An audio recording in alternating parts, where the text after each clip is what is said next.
to such a heavy degree. There's actually an example I'll give in MMA, which won't mean much to you because you don't follow it, but anyone who watches MMA... We'll have to hold you there, okay. And I'm going to write MMA down on this piece of paper, so we come back to that. Okay, we'll come back to that point. I've got a good point about Rafa there to go. Okay, right. Okay, so here we are. We're live in the game. We have Pavel and Kula, both of Deliberate Murder, which is quite a sinister name for a team.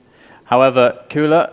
I mean, it would be a pretty retarded team if it was called like accidental murder, like manslaughter or something. Yeah, this is a very interesting position that Kula's taking right now. That's quite unusual what he's doing there. I think that's somewhat of a read from what Pavel was doing, because typically the opponent's going to be above you there. Nice dodging there, though. Wow. Just like dodged all that plasma. So Kula's trying to do something a little next level, but he kind of just gave up the map, basically. But this is the interesting thing with players at this level. Sometimes they're going to take a risk like that, but the risk wasn't dying for Kula. The risk was just giving up control at the start. So if he's comfortable in actually winning control back against Pavel, then this is fine to play from a disadvantage. In fact, throughout history of Quake, in fact, Kula's part of his history, part of his legacy was built upon the great injustice that on DM6 was the pillar spawns back in OSP, where Kula was like actually showing to people that, okay, people didn't know I get the pillar spawns and I can win. And so, you know, that's just him and his mentality, how he deals with the game. It's quite impressive. I mean, the thing is, we were describing before, when Kula plays other players, okay, he's going to play like Pavel did before, like the very strategical style of play. But the thing is, first of all, he could play that against Pavel and still win. But actually, Kula has superior fighting skills to Pavel, and so he's going to try and play a hybrid of those two styles. Like, when he's out of control, he's smart enough to not fall into the traps that a positioning player like Pavel will set up. So instead, he's trying to create a good situation where he can just out-aim Pavel. Wow. That was a pretty good example there. Yeah. I mean, he actually should have died a long time before that, but somehow he stayed alive. But Pavel has 4 health now, so Kula in theory can rush off to some items, like Mega's up. It looks good for Pavel, but in reality it's not. No, it's actually a win for Kula, what just happened. Yeah, Kula gets Mega, now he can get red armor as well. Yeah. And so actually dying there has actually granted him the whole map and back to an even score. So that is really hard to do as well, but tricking a really good player into thinking that he's in a winning situation when he's not, and making him commit to it. That's kind of what Kula just did there. He's like, okay, you should keep attacking me here. You should keep attacking me. You should keep attacking me. Oh wait, now 2-1 already. You just lost everything. And Pavel's a smart player. And Kula made him commit in a spot. Now red armor's going to come up as well at the same time here. Yeah. So now all he's going to do is just wait and see if he's there. Kula's in a fantastic spot. This is best of 3 mirrors, quarterfinals, and Kula going to lock down this position and zone out Pavel as he picks up that red armor. So already Kula's definitely showing some of the more cerebral parts of the game. I mean, it's actually a significant development in Kula's game that very rarely happens, which is that most Quake players, once they hit their prime, they never improve their actual aim beyond that. It improves to the extent that everyone's aim collectively improves and you all get higher percentages. But most great players, once they hit their prime, like someone like a Rafa, he's never going to suddenly come out with the godlike rail tomorrow. Okay? Yeah. But Kula used to be like the Rafa, where he was beating everyone with inferior aim but better strategy. And actually, when it came into Quake Live and he came back full time, somehow he managed to actually make himself one of the best aimers. Now, he still wasn't at the level of an Avec or a Cypher, you know, or even maybe a Strength or a Spartan, etc. But his actual level of aim and all the weapons got much better. Like his rail suddenly got really good. His LG had always been pretty good, and then his plasma got really sick as well. And that was like one of the rare times I've seen like a big development happen just in skills for a player. Yeah, actually, Kula, when he came back in the beginning of this year, he actually was playing against Cypher and he started just playing an aim game against Cypher and he just completely outskilled him in aim, and everyone was like, what? And then on the interview afterwards, Kula was like, yeah, I have a new mouse. And it's like, but I don't do advertisement for free, so I won't tell you what it is. But it's quite interesting how it develops. And actually, Rafa's someone who, like you said, with his aim, his raw aim's not very good. But Quake is one of those games where, as we have this quick engagement here, Pavel's actually manages to steal that red. He takes the risk, but he takes 2 so rails much damage though. So Kula was able to punish Pavel. Had he done that, and there we go, another kill immediately converted.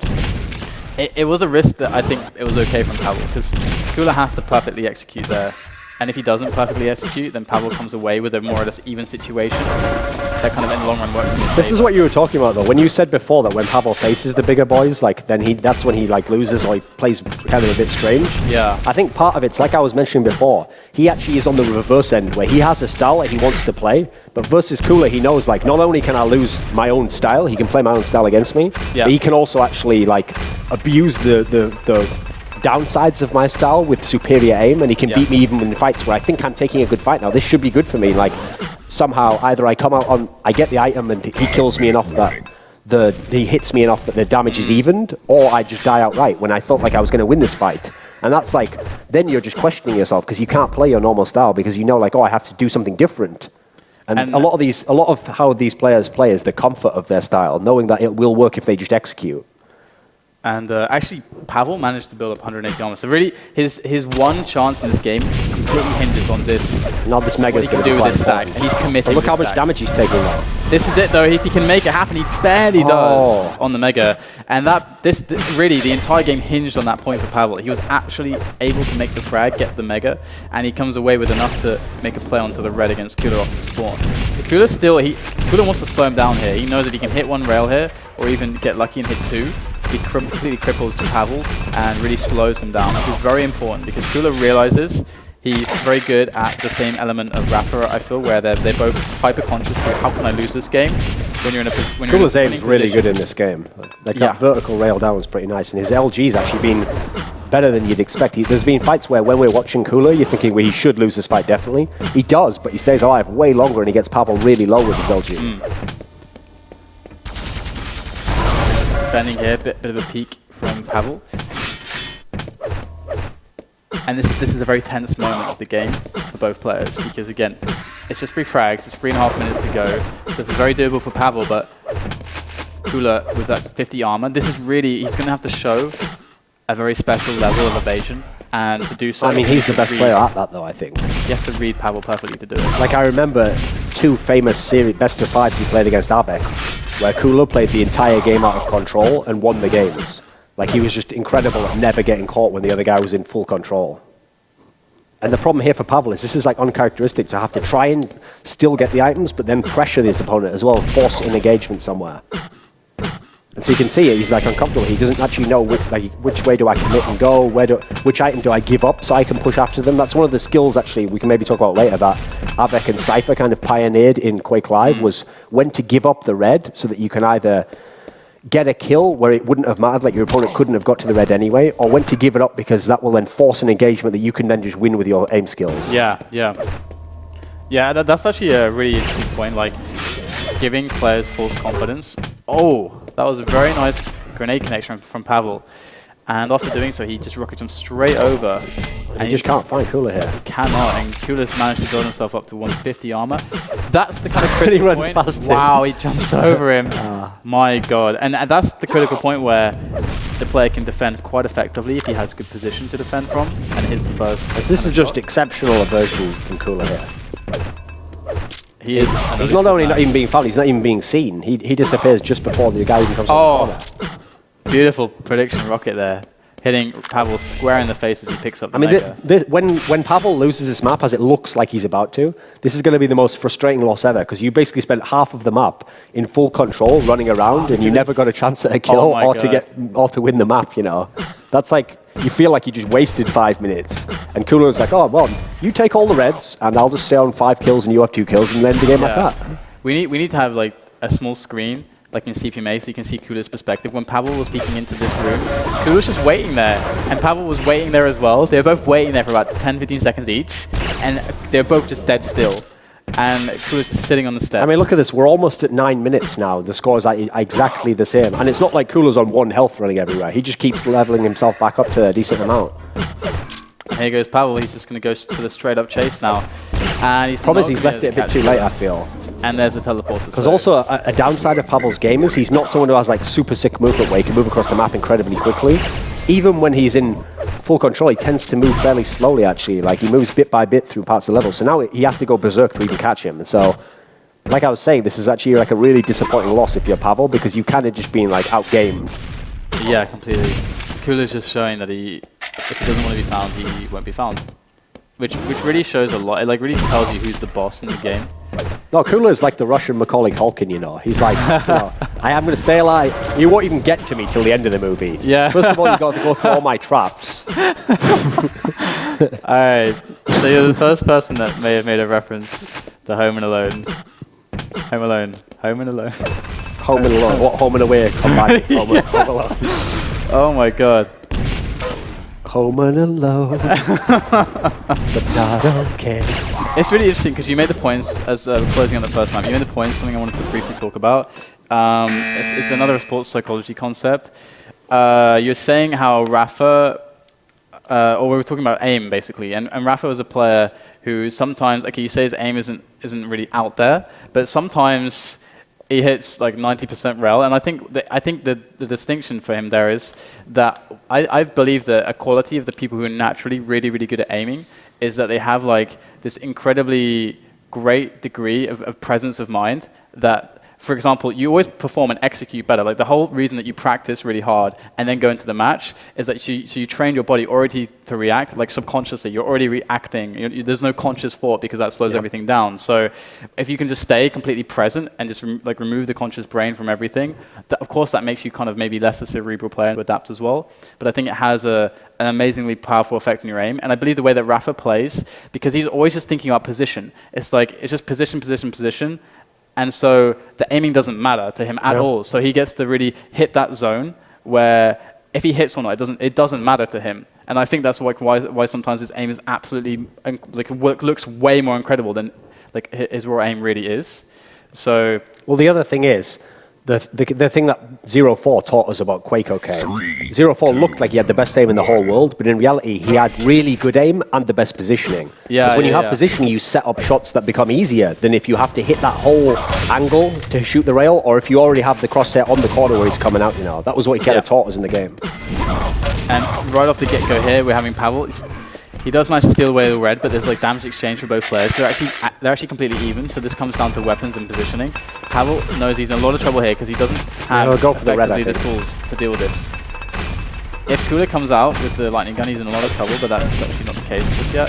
So now Pavel's going to get red, and now Mega going to be up in a few seconds. So it's going to be a fight here for Mega. But Cooler pulls back actually, and just does machine gun damage from the other side of the map. Yeah, it's and that in that case, I don't know if it was worth it because he gives Pavel for sure the idea where his position will be. So I actually think these maps are going to be awesome because we've already had ZTN, and I get the feeling, whoa, if there's a third map, it's for sure going to be like Tony 7 or what else could it be? I'm not sure what the side. Yeah, it probably would be Tony 7, I imagine. These are the three maps I figure these three players want to play. They want to play, you know, these two, because these are the maps where they can do their style. But the problem for Pavel here is he's got the lead, but Cooler is like the master of this map. Yeah. I mean, he's good at ZTM, but this map's the one where he's just exceptional. Like he's so good at like those 1-1, 1-0 games, just always knowing when to take the fight.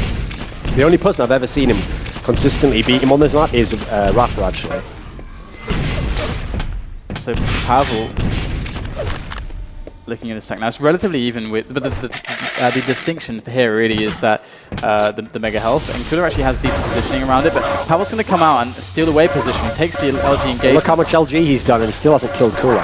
But this is the interesting thing as well. Cooler, he gave up positioning on LG there, but he kind of committed Pavel to a fight where no matter what happens at the end of the fight, even if Pavel like backs away and survives as well as leaving Cooler to survive, Cooler gets red and he gets out of there, and he has that quicker access Well, we've seen Cooler yellows. has significantly better aim here, and he's well aware of it. He's willing to take fights as a result of it. So it's actually a little bit anti-normal Cooler style, you know. And he was sitting on the 50 as well in that fight. Yeah. So that gave him that extra little advantage. And because of the distance, it's kind of a trick there, because you feel like, oh, I've got him out in the open, I can just shoot him and he can't run anywhere. Yeah, but then you have to actually push your position forward to take the fight, fully commit to it. You then can't back away.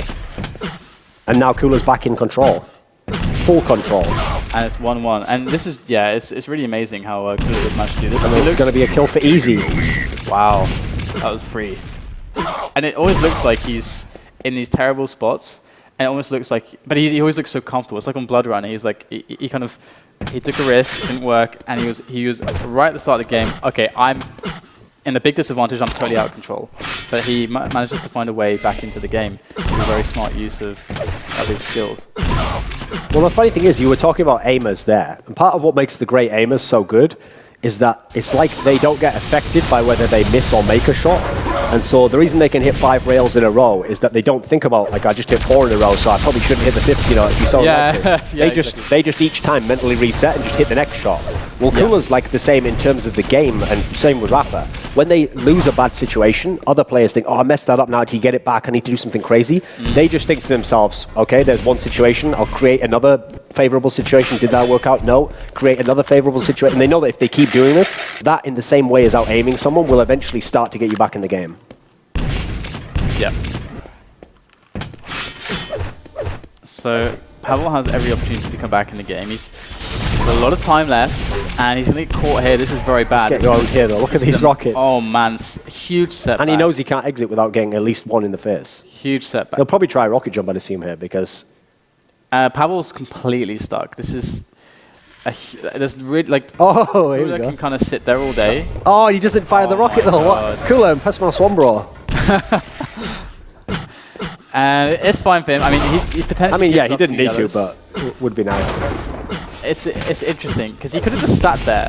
Like, he could have just sat there all day. The thing is that he can't be 100% what Pavel's stack is, and if he sits there long enough, Pavel does get up to at least, 100 health, and he knew that he had some armor left over. So And you see, Cooler is playing a little bit uncharacteristically, because like I said before, he wants to play the positional game himself and just get the items, create non-stop scenarios where for you to take a battle with him, you have to force yourself into a bad position.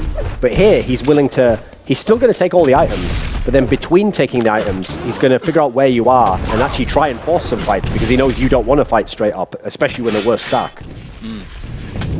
And now it's Cooler who's a little bit having to dodge the rockets there out of the exit. But he can make his way back onto the open map as soon as he tries to see what's around these corners here, because, I mean, this position again is He manages to catch him right in the back. And even though Pavel picks up that yellow, Cooler has all of the power now because of the positioning he gained from it.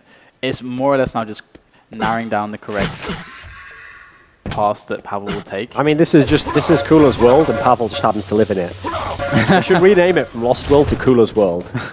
It'd be a better name for the map. There was I think, what was it,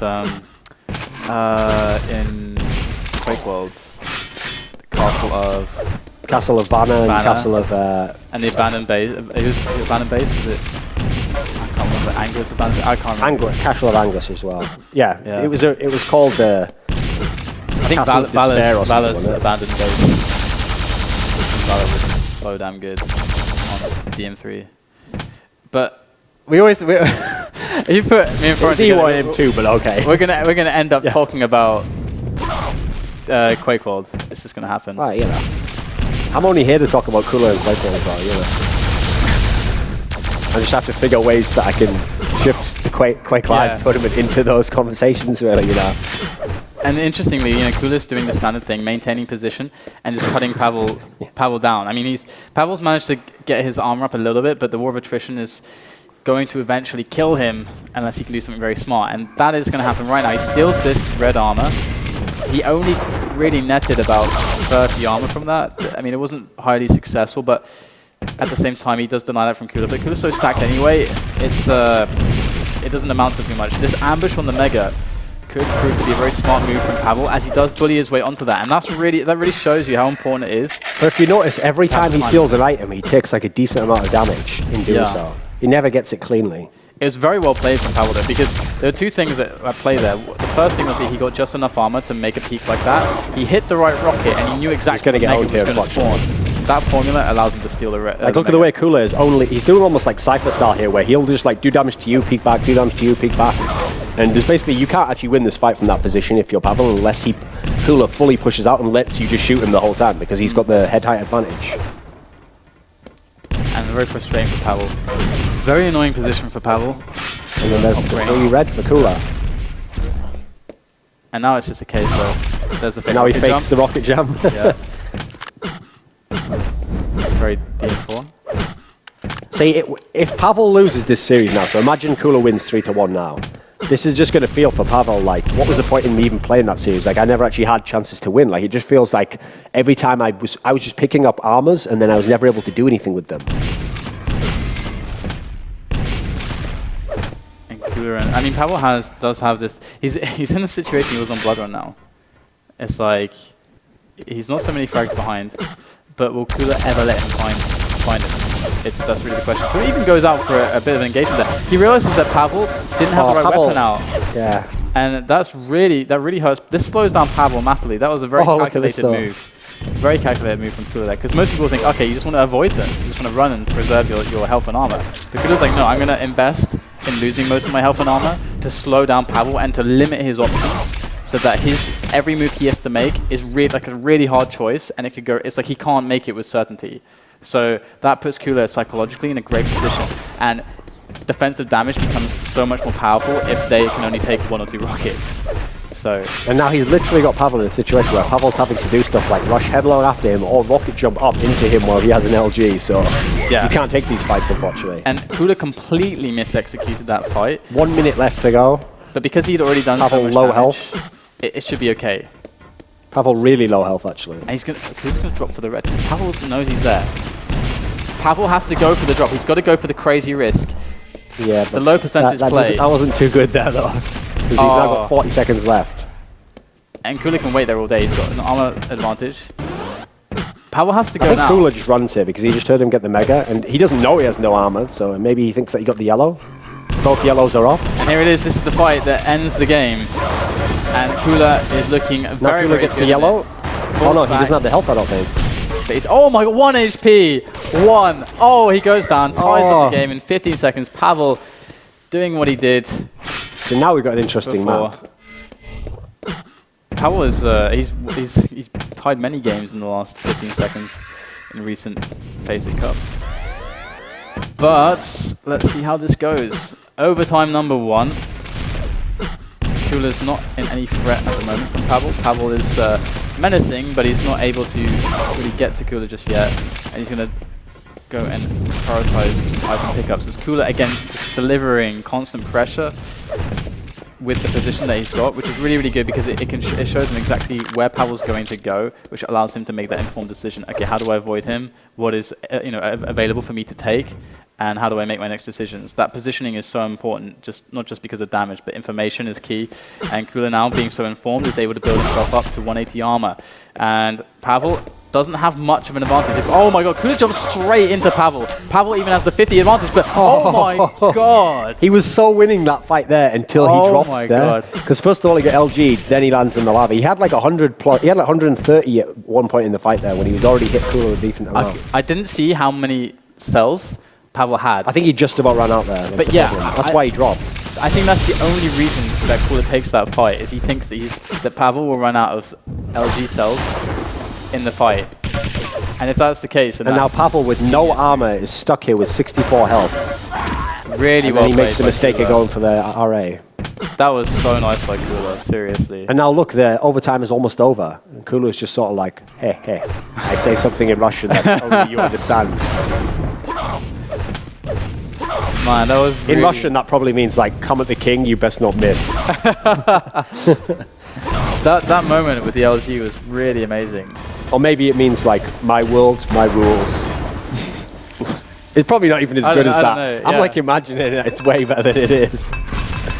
We'll have to ask the chat, what does Kuda Nahui mean? Let's see if chat knows. Chat usually knows obscure things. If the Russian language could be considered obscure, then they know. It's a very politically correct thing to say. Let's see if anyone knows what it means. It means, some people are saying it means, where the hell are you going? Or maybe something a bit more explicit than hell. Or go to hell. Go to hell. Maybe. Maybe you're welcome to hell. You're in hell.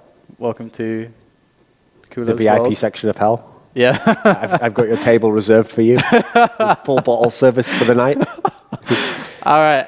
We're going to a quick break, guys. So we come back. Kula being the victor after 2 defeats, 2 winning. After Pavel put the Lost in Lost World. He did. And also the blood run was put there by Kula. Pavel supplying set amounts of blood. Not so much running. Exactly. And so we're going to go to a quick break, guys. We have a lot more matches coming up. That was just a quarterfinal game. And I think we're going to Agent versus Madball, which should be interesting. So we'll be right back after